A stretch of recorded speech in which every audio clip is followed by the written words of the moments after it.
1956년 1938년생 19살 윤정연은 판소리 천재소년대요. 타고난 음색, 풍부한 음량, 고음과 저음을 자유자재로 넘나드는 넓은 음역대, 사무치는 감정 표현까지 그야말로 소리꾼의 바탕을 골고루 다 갖추고 있죠. 정연이는 어릴 때부터 소리하기를 좋아했어요. 마음먹은 대로 소리가 쭉쭉 나오는 것도, 사람들이 정연이의 소리를 듣고 반응해주는 것도 늘 짜릿하고 기분 좋은 일이었죠.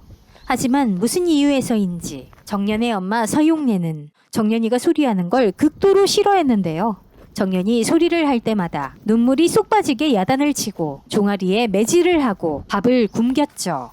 그래도 정연이는 소리하는 게 좋아서 엄마의 눈을 피해 소리를 했죠. 게다가 시장 바닥에서 소리를 하면 버스킹으로 쏠쏠한 용돈벌이도 됐죠. 19이 될 때까지 정연이의 세상은 목포가 전부였고 그저 소원이라고는 삼시세끼 끼니 걱정 안 하는 거였어요. 그런 정연이의 손바닥만한 작은 세상은 서울에서 내려온 문옥경을 만나 180도 뒤집혀버리죠. 당대 유명한 국극 배우인 옥경의 초대로 정연은 난생 처음으로 국극 공연을 관람하는데요. 아이들이 노래를 부르는구나. 참으로 흥겹도다. 하! 이것이 다 우리 전하의 은덕 덕분 아닌가? 하하하하하하! 하! 아니 왜 그러십니까 왕자님? 정녕 태평성대인가 위에선 한나라가 벌컥 들이치고 동에선 낭랑이 비껴들어오니 내 나라 신세 가려너다.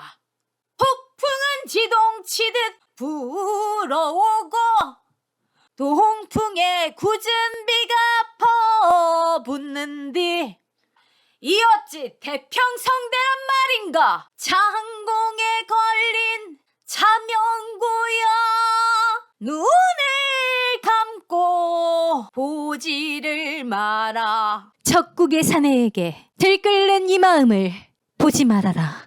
전하의 모든 인연 하늘에 뜨시련만 우린 어찌하여 적으로 만나는고. 내 사랑 내 알들 둥둥 둥둥 어허 둥둥 내 사랑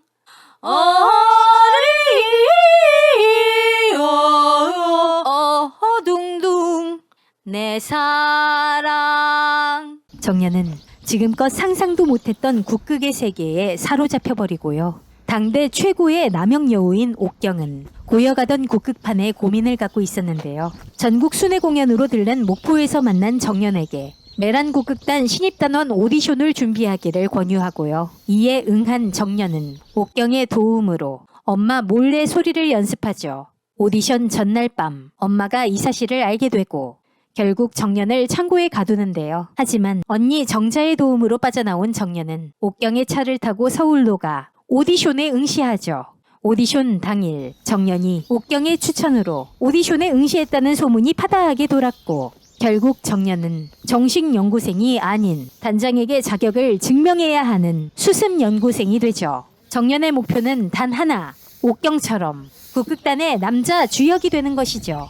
정연은 국극단에 들어가자마자 국극단의 왕자님 옥경의 총애를 받는다는 이유로 모두의 미움을 한 몸에 받게 되는데요. 그나마 홍주란만이 정연이를 따뜻하게 대해주죠.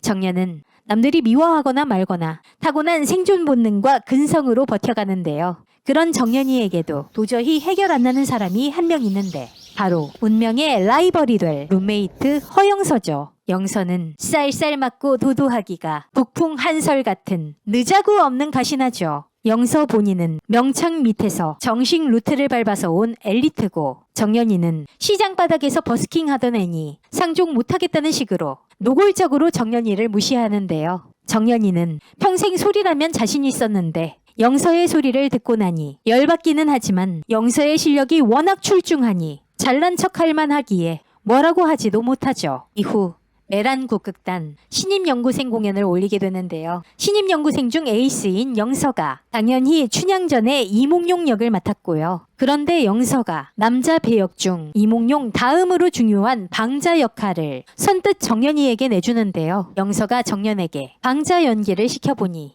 아직 연기를 거의 해본 적이 없는 초보 정연이는 자, 도련님 한마디도 제대로 소화하지 못해 애를 먹죠. 그러자 영서가 직접 방자 연기를 시범 보이는데요. 갑자기 누나를 굴리며 익살스런 표정을 짓죠. 자, 도련님, 이곳이 제가 아까 말씀드린 그 삼남에서 제일 가는 광활로이시다. 방자 분부 듣고 춘향 부르러 건너간다. 건드러지고 맵수 있고 태도 고운 저 방자, 세수 없고 발랑거리고 우멍스런 저 방자, 서왕모 요지연내 편지전턴 청주처럼 말 잘하고 눈치 있고 영리한 저 방자, 수지비러 곱돌 매고 청창옷 앞자락을 뒤로 자쳐 잡아 매고 한 발 여기 놓고 또 한 발 저기 놓고 충충거리고 건너간다. 드디어 공연 당일이 됐는데요. 정연이는 연습 때는 물론이고 리허설까지도 모습을 드러내지 않다가 공연 시간이 임박해서야 공연장에 뛰쳐들어왔죠. 모두들 정연이가 무대를 제대로 소화할 수 있을지 의심하는 눈빛이었는데요. 무대에 오른 정연이는 처음엔 긴장한 듯 아무 말도 하지 못하다가 고수의 북소리가 들리자 이내 능청스럽게 방자 연기를 해내며 관객들을 웃음바다로 만들어버리죠. 연습과 리허설에 펑크를 냈던 정연은 사실 며칠 동안 사물놀이패를 쫓아다니며 춤을 익혔고 그 덕에 방자가 살아난 듯한 완벽한 연기를 보여주죠. 그런데 공연 중간에 정연이를 유독 싫어하는 박초록과 그 무리가 정연이의 지팡이 소품을 일부러 망가뜨리는데요. 영서는 이 수상한 낌새를 느끼고 무대 뒤에서 정연이에게 한마디 하죠. 이번 무대 조심해. 뭐? 이번 무대 조심하라고. 뭔가 이상해. 영서는 말로는 정연이가 자기 무대 망칠까봐 챙긴다고 하지만 사실은 걱정해주는 츤데레죠. 이후 방자가 몽룡을 알아보고 눈물로 안부를 묻는 장면에서 갑자기 지팡이가 부러지며 정연이는 무대 위로 엎어지고 말죠. 바닥에 대자로 엎어진 상태였지만 정연이는 당황하지 않고 몰입한 상태로 연기를 이어가며 관객들을 크게 감동하고 웃게 만들었죠. 이 모습에 영서를 비롯한 단원들은 모두 충격을 받았고요. 관객들은 기립박수를 보내죠. 이후 검술 수업에서 초록과 합을 맞추던 주란은 팔을 다쳐 깁스를 하게 되고 정연이는 주란이 폐병으로 아픈 언니를 위해 다방에서 서빙 알바를 하고 있었음을 알게 되는데요. 하지만 국극 단원들에게는 다른 일을 겸임해서는 안 되는 내규가 있었죠. 정연이는 주란을 대신해 서빙 알바를 하는데요. 주란과 정연은 다방 사장에게 국극 단원인 사실을 알리지 않았지만 한 다방 손님이 최근 국극에서 방자 역할을 맡은 정연을 알아보죠. 다방 사장이 이를 알게 되는데요. 다방에서 노래를 부르는 가수가 펑크를 내자 사장은 정연에게 노래를 부탁하고요. 국극단원이 다른 일을 해서도 안 되지만 밖에서 노래를 파는 일은 더더욱 금지되어 있기에 정연이 이를 거절하지만 사장은 노래 안 하면 주란이를 해고한다며 협박하고 결국 정연이는 무대에 올라 노래를 부르죠. 그리고 다방에 앉아있던 방송국 PD 박종국은 스타가 되고 싶으면 전화하라며 명함을 건네죠. 4화 이후 정연이는 다방에서 노래한 사실을 들켜 내란 구극단에서 쫓겨날 상황에 놓이며 단장 강소복에게 애걸하지만 소복은 기본부터 안 된 놈이며 배우 예인으로서 가능성도 없다며 정연이를 쫓아내죠. 그나마 있던 돈도 소매치기 당한 정연은 찐빵을 먹다가 무전 취식으로 오해를 받아 경찰서까지 가게 되는데요. 정연이는 박종국에게 연락해 돈을 빌리면서 자기를 가수로 키워달라고 부탁하죠. 박종국은 정연에게 한때 인기 많던 가수 패트리샤 김을 소개해주고 정연이는 그녀로부터 특훈을 받으면서 안 씻은 때 묻은 감자에서 씻어서 광을 낸 깨끗한 멋쟁이 감자가 되죠. 이후 정연이는 영서의 언니 영인의 귀국 독창회에 참석해 영서의 본가 저택에서 열리는 애프터 파티로 가서 메란 국극단 사람들을 만나는데요. 옥경은 넌 무대 체질이니까 가수도 잘하겠지만 국극에서 너무 멀리 가진 않았으면 좋겠다. 난 소리할 때에 네가 제일 좋았어라며 정연이를 심쿵하게 하죠. 정연이가 국극단에서 쫓겨나기 전 언니와 파스텔 다방에 와 정연이가 노래하는 모습을 봤던 영서는 자기가 말했다고 생각할까봐 운을 띄우다가 아니다 라고 하는데요. 네가 말 안 한 거 알아? 뭐? 나 다방서 일한 거 말이요. 네가 안 일렀단 거 알고 있다고. 날 믿는다는 거야? 믿는다는 것이 아니라 네 댐댐이를 알아야 네가 말을 싹수 없이 해서 그러지. 뭐 너의 비밀 그냥 뽀로롱 달려가 갖고 일르는 위인은 아닌께로. 그 정도는 알고 있단께. 이렇게 둘이 좀 친해지나 했더니 정연이는 우연히 영서가 자기 엄마한테 인정받지 못하는 대화를 듣게 되고요. 영서는 이를 알고 자존심이 상해서 정연의 뺨을 때리고 정연이도 영서의 뺨을 때리며 이제는 참지 않을 거고 당한 만큼 갚아줄 거라며 지지 않는 모습을 보이며 4화가 끝났죠. 5화 정연이는 자기 엄마가 과거 천재 명창이었던 최공선이란 사실과 박종국이 최공선의 딸인 자신을 이용해 방송에 출연시켜 화제성으로 스타로 만들려는 계획을 알고 분노하게 되는데요. 박종국은 계약서에 적힌 위약금으로 협박하죠. 이때 주라는 소복을 찾아가 정연이 다방에서 노래를 한 게 다방에서 서빙 알바를 하다 팔을 다쳐 일을 못하게 된 자신을 해고당하지 않도록 도와준 것이라고 고백하죠. 이에 소복은 정연의 데뷔 무대가 생방송으로 송출되는 방송국을 당장 찾아가 내가 위약금을 낼 테니 정연을 데려가겠다고 얘기하죠. 다시 국극을 하고 싶냐는 소복의 질문에 정연이는 진심을 다해 긍정하며 5화가 끝나죠. 8화 여러 국극단이 연합해서 문옥경과 서해랑의 뒤를 이을 차세대 국극 스타를 선발하는 바보와 공주, 주인공 아역 선발 오디션이 열리게 됐고요. 이 오디션은 2인 페어로 팀을 짜서 각각 호동과 낭낭공주 역할을 맡아야 하는데요. 정연이는 당연히 단짝인 주란이 함께 오디션에 나갈 거라 믿었지만 주란은 상대 역으로 영서를 선택하죠. 정연이는 그 이유를 묻는데요. 주란은 정연이 전에 군졸 역할을 맡았을 때처럼 지나치게 역할에 몰입해 상대 역할과 무대를 잡아먹을까봐 영서를 선택했다고 답하죠.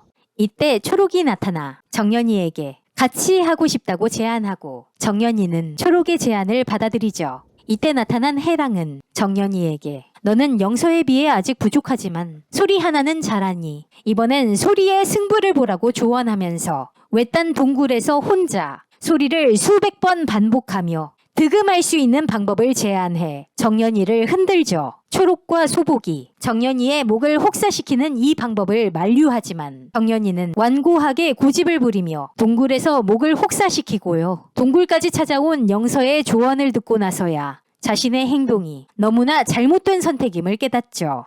한편 주라는 영서를 파트너로 선택한 이유에 대해 영서에게 편하고 안정적이어서 선택했다고 했었는데요. 타고난 천재이면서 자신을 극한으로 몰아붙이는 절정의 가창력과 연기력을 보유한 정연이의 실력을 동경하는 노력형 범죄 영서의 입장에서는 주란이 얘기한 편하고 안정적이란 이유가 마음에 생채기를 남겼죠. 이후 주란은 영서에게 정연이를 선택하지 않은 진짜 이유를 얘기하는데요.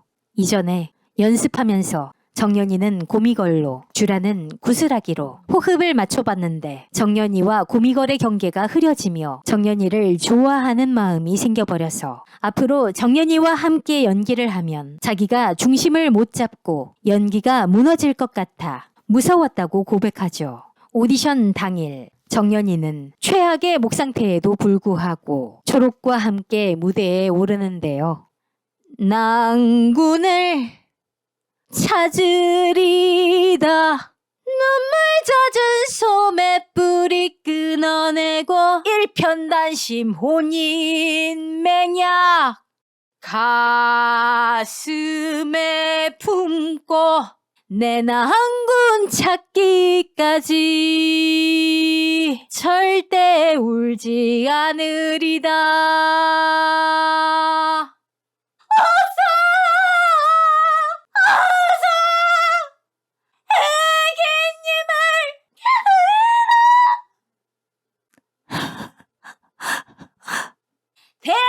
대동강 잠룡이 되어 둔한 머리를 깨치워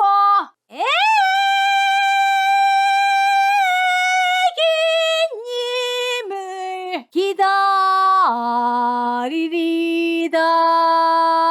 기다리리다. 정연이는 목이 부러져 떡목이 됐음에도 처절한 소리로 강렬한 인상을 남기지만 결국 피를 토하고 쓰러지며 8화가 끝납니다. 12부작 드라마 정년이가 지난 일요일 10회까지 방송됐는데요. 8회까지의 줄거리를 인상적인 노래 커버와 함께 소개해드렸어요. 드라마 정년이는 4회에 눈물의 여왕 이후 4작품 만에 처음으로 2자릿수 시청률을 달성했고요. 6회 기준으로 TVN 2024년 시청률 2위 및 토일 드라마 역대 시청률 2위를 달성했습니다. 10회에서는 전국 및 수도권 시청률 14%를 달성했고요. 이번 주 마지막 회 시청률은 15에서 20% 정도 나올 것 같네요.